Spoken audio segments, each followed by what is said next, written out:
everyone. Can you believe that I am talking about simple summer suppers? How are we almost to summer already? That's what I'm going to show you with this first one here, and we are so excited that our freezer is full of beef again. We had been raising a couple of cows to send to the butcher, and look at these delicious steaks. We were so happy to get all of our beef back. Our freezer is full just in time for summer, for grilling, for all the yummy things. I am going to show you here first these potatoes. If you haven't made potatoes in the oven, like half-baked potatoes, that's what I call them, or potato wedges like this, they are so good. It just brings out such a delicious flavor in potatoes when they are baked this way, and or roasted, however you want to call it. These were just so good. So I thought about making baked potatoes, and I mentioned a couple ideas to James. He said, let's go this route here. And so what's great about this too is it's quick. You can get this done quicker than, a full-on baked potato in the oven. So a few I just cut in half for the quote-unquote half-baked potatoes that I like to do. The others are in wedges. You just want to give them a generous coating of olive oil, season them up however you want to season them up, and bake them in the oven. And it's usually about 30 minutes or so for these half-baked potatoes, and they are done. So delicious. So you place the cut side down on your baking sheet, and I'm telling you, the flavor on these is just so good. So it's a real quick and easy side there, and relatively inexpensive too. Potatoes, oil, and some seasonings, and you're good to go.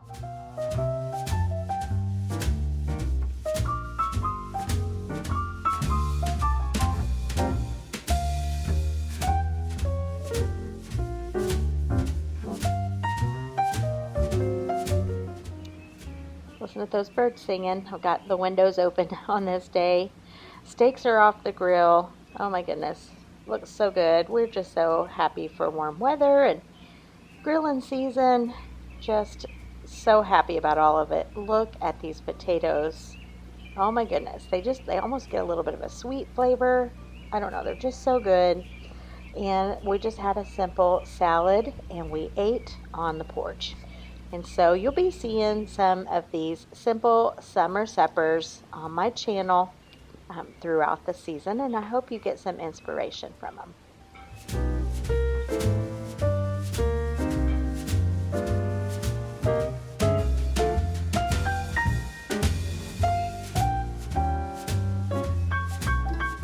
Check out this beautiful meatloaf. This is a brand new recipe that I wanted to try. Look at these yummy sides. We had a really good meal.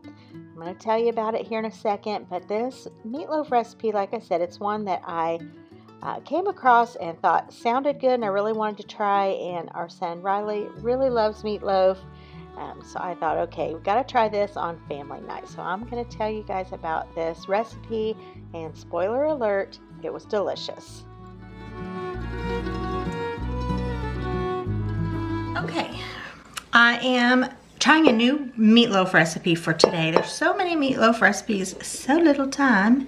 So I usually don't follow a recipe for meatloaf, but I do sometimes use other methods. I may not follow it to a T.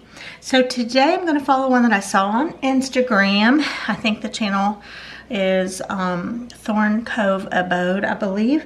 I can link it down below, but I'm going to get started on this. I'm showing you here my green pepper that I've chopped finely in the bottom of my little container here. Now, this recipe calls for onion soup. No fresh onions, but this dry onion soup mix.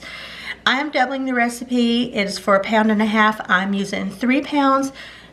So I'm using both packages of this onion soup. So we will see. This one is quite a bit different than how I generally make meatloaf.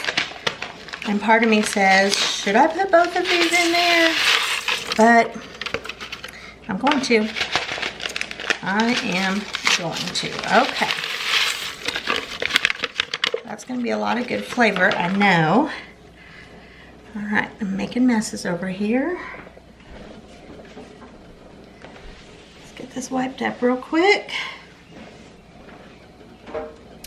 Okay, you can probably hear my eggs boiling in the background for salad. This recipe calls for 2 eggs. And Gunnar and Abigail's chickens are laying a lot of eggs right now, so we got some fresh farm eggs. This recipe also calls for 2 sleeves. Well, like I said, I'm doubling it, but it calls for crackers. She said she uses Ritz, but you can use whatever kind you want. So let me get my Ritz crackers going here. All right, next up it calls for an 8-ounce can of tomato sauce, and it calls for 4 to 6 ounces of barbecue sauce. And she said that is really the kicker, in her opinion, for a good meatloaf, or her meatloaf recipe. So I've got this apple butter barbecue sauce. So I'm gonna put, this is a 16-ounce jar, and I've got about 1/3 of it. It looks like a little more, but it's really about 1/3 a jar. So I'm gonna put that in there, and this 1 can of tomato sauce, and then I'm gonna see if I need to double the tomato sauce. I just kind of want to see, after I get the ground beef in and get it mixed up a little bit, the consistency, and then we'll go from there.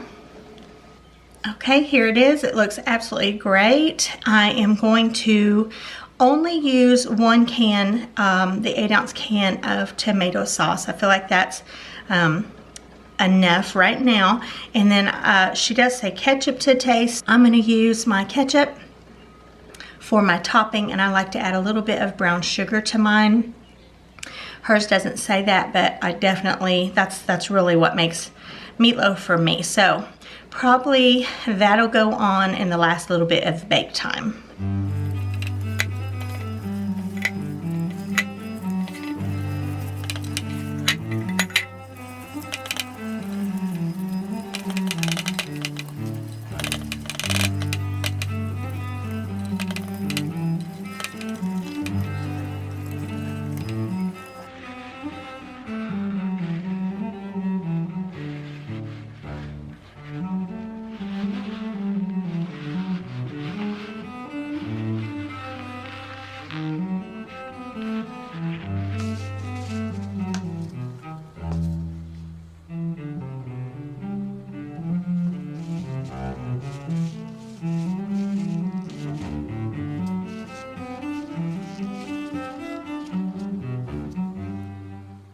Right, we've removed all of the excess grease that has baked out of this meatloaf, and now it's time for the topping. So this little tiny 14-ounce bottle of ketchup I've pulled out of my refrigerator, and I had just enough here to get going. And because I did not want to take time to get out a bowl and mix these 2 things together, I took a shortcut. I just sprinkled on a little brown sugar first, and then coated it with this ketchup. Got everything combined just right there on top of the meatloaf. Worked out just perfectly. And then I got this back in the oven so this could warm through, and it kind of gets a little bit more firm as it, the heat gets on it, and it just, I don't know, it just is, in my opinion, a sweet topping for meatloaf is just the best. It just takes it over the top. So got this all on in the oven. And then I like to let my meatloaf rest a good 10-15 minutes before slicing into it and serving. That way everything has time to just kind of cool and sort of solidify a little bit more, so it just doesn't fall apart into crumbles when you slice it up. There it is, looking so good. Now I'm going to move on, and I think the most often featured food on my videos seems to be mac and cheese these days. I'm just constantly, I feel like, wanting to make mac and cheese to go with meals. And, we all love it, and we have littles, and they love it. That's one thing that they will always eat is mac and cheese. So tonight, I just pulled out from my refrigerator, had a couple slices of American, had about a half a bag of that blend, I can't even remember what it said, but it was kind of a blend of Italian cheeses, and then some good old Copycat Velveeta, some butter, and just cooking it here in my Dutch oven. So put the lid on for these cheeses to just melt. Added in some fresh cow's milk and let this do its thing. And like I said, it's just always a winner. I never make it the same way twice, probably because I don't measure. And I like to be able to use cheeses that I have on hand, and that just gives some variety to the mac and cheese, which I love as well. Also in my big yellow kettle here, I am making mashed potatoes, and I never ever put seasoning like this in mashed potatoes, but I bought this new seasoning a while back at Aldi, and I'm really enjoying it. And I just figured I would give the potatoes a little extra zhuzh from that. Plenty of butter in there, more cow's milk, and this is fresh cow's milk is why I'm saying cow's milk. It's not store-bought, it's some fresh, delicious cow's milk. So getting these potatoes all made up. And here's another look at everything all laid out. These shells and cheese, buttery mashed potatoes, the meatloaf, of course. I made a big garden salad, put out all of the toppings for that, salad dressings, and I had made some corn dip a day or two before, so I put that out with some tortilla chips. Just a really delicious meal, and Riley said it was probably the best meatloaf that he had had. And I will definitely make this one again. It was very flavorful and so easy. You saw how really easy this one was. So it was another really good dinner. Now I'm going to show you what I made for dessert. Alright guys, I'm making pumpkin snack bars. Don't have to be fall to make pumpkin desserts. So pumpkin snack bars, I'll have the recipe down below. It's such an easy recipe. It takes a can of pumpkin, not the pie filling pumpkin, but just real deal pumpkin. It takes a spice cake mix. It takes 1 cup of mayonnaise and 3 eggs. So super simple. It does have a an icing that goes on top, which is butter, powdered sugar, milk, and vanilla. So it's one of those recipes that, I don't know why I'm showing you the empty bowl, but it's one of those recipes that comes together super quick and is just really delicious every time. So I'm gonna get this together. I've got my cup of Miracle Whip already ready, which, you know, takes the place of like, okay, I ran out of footage on my camera, so I'm not really sure where I stopped talking to y'all, but I got this recipe from a lady that I used to go to church with, and gotta love those good church lady recipes. So I'm gonna get this one together and show you as I move along here.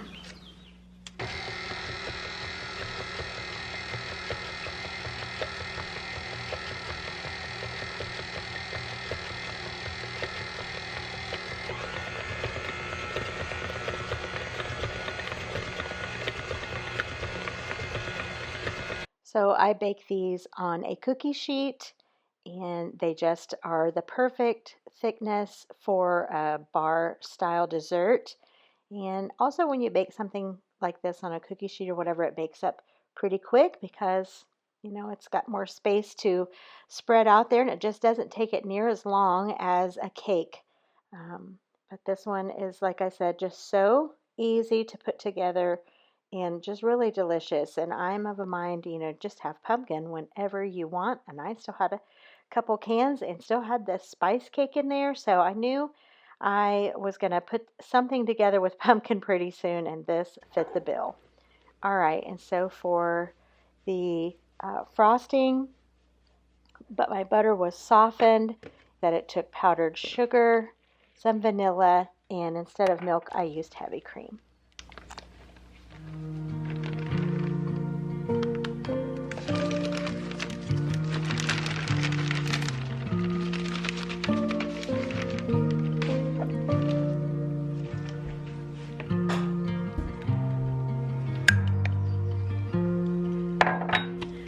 calls for 2 tablespoons of milk, but I'm putting in 2 tablespoons of heavy cream.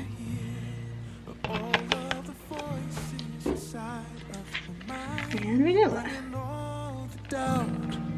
All my fears, all tangled up, caught in all of the lines.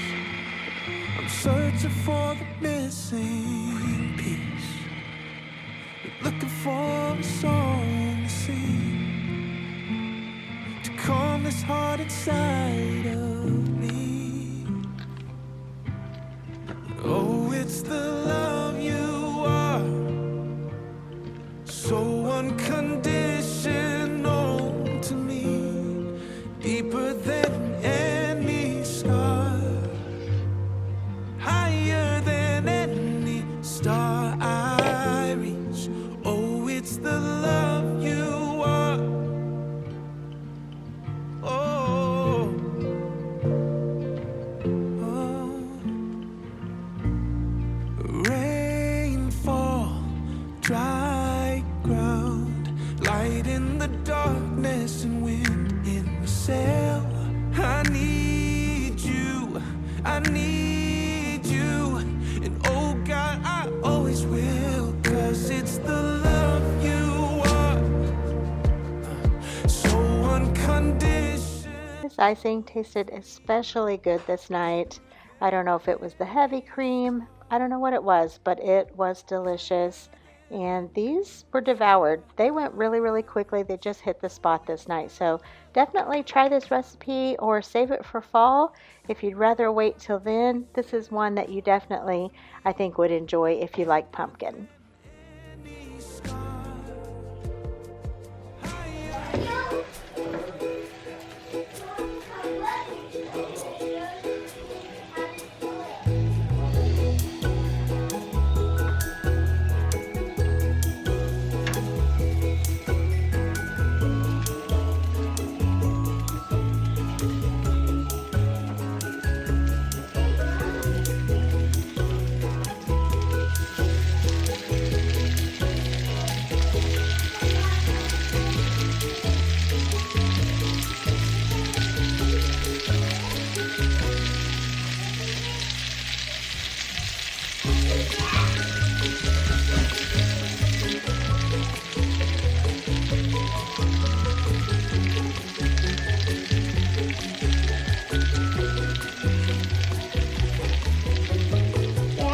Hey, you want to say hi to the camera?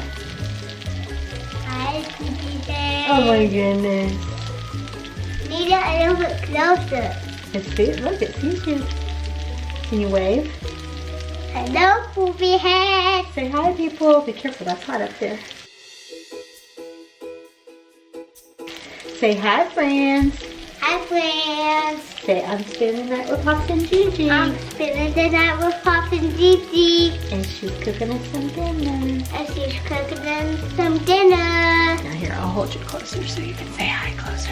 Hi. What is that in that bowl? It's going to be, they're called potato cakes. Potato cake? Yes, they're really good. Oh. Definitely something I enjoy making. When we have leftover mashed potatoes, you add a little bit of flour and a little bit of water. That's what I do to leftover mashed potatoes. Fry them up in some oil. I've made them on my channel so many times. And then we had the leftover meatloaf. We also just kind of fried that in a skillet. Got a little crisp on that. And some leftover mac and cheese. That was a really easy dinner. All right. I like to usually show you some quick and easy things during the summertime. I call them, you know, those simple summer suppers. So I found those rolls on clearance at Walmart, and it just had 2 in the pack, which is perfect because that is exactly what I was wanting, with some of those rolls to make copycat Subway tuna sandwiches. Now, I have never had a tuna sandwich from Subway. When I go there, tuna is not what I want. But I love to make tuna salad at home. And I make it pretty similar to how my mom always made it. Now, she didn't usually add celery, but I had some and I thought that crunch from the celery would be really, really good. So I have 2 cans of tuna that I have drained. I always buy my tuna in water. I always add onion to tuna salad, always. I'm a big onion fan, so onion is always something I like to put in just about anything that I'm having if it goes along with it. So the celery, the onion, and then I got inspired to make this by something I saw on, I think, Instagram. A girl basically was trying to recreate this Subway tuna salad. She said that's what she always orders when she goes there, so she wanted to try to recreate it. And one of the workers told her the key, you have to have equal parts tuna and mayonnaise. I'm thinking, wow, that's a lot of mayonnaise if you're going to do equal parts. So I started off kind of slow here. I was like, I don't know. But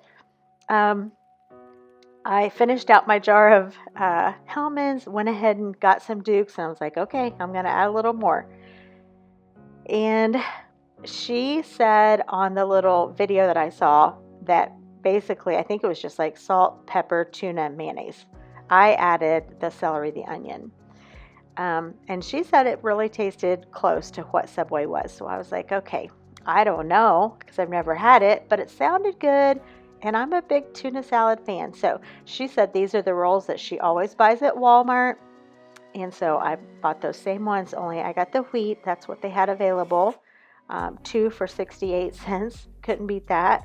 So I put my tuna on, and I want to just ahead and put just a little on the other side to kind of act as a glue to hold some of these toppings on there. And she said she, gets, whatever toppings that she likes when she's at Subway, and she listed those off. So I thought, well, I'm just going to put on there the toppings that, maybe I would choose if I were there. And so I just kind of fixed it up, and I went ahead and made both of these, even though this was a night that James was not here. He had a work outing, and I just went ahead and made 2 of these, wrapped up one for the next day. Now, these rolls were not quite hearty enough. They got a little too soft on the ends, so I don't know that I would recommend making these and having 1 or 2 in the fridge overnight. But I just picked off the ends that were a little too soft. So yeah, this was just me this night, so I thought this was a perfect night to have a very, very simple dinner. So here's what they looked like all finished, and they were really, really good. Now this also was another night that it was just me having dinner here at home, so I can't go too long without some Chinese or some Asian inspired food. It's just some of our favorites. So I steamed up some rice early that morning. And we also like to have rice with butter and sugar as like a little sweet treat, or especially for breakfast. So I kept part of it for that. And then the rest of it I just put in the fridge and let it get cold. Made up some very simple fried rice. I like to keep these frozen peas and carrots in the freezer so I can just shake some of those in. Some soy sauce, salt, pepper, sesame oil, egg. Just whatever that I feel like putting in at the time that I'm making it. And then this night I was finishing up a bag of these little spring rolls that I had got at Costco. And again, just a very simple, quick, easy dinner that hit the spot for me. All right, you guys, that is it for this week. I hope you've enjoyed this video. I took a little extended break. Didn't even mean to, but turned out to be just what I needed. And I'm back in the saddle. And so I will see you guys the next time, good Lord willing, and the creek don't rise.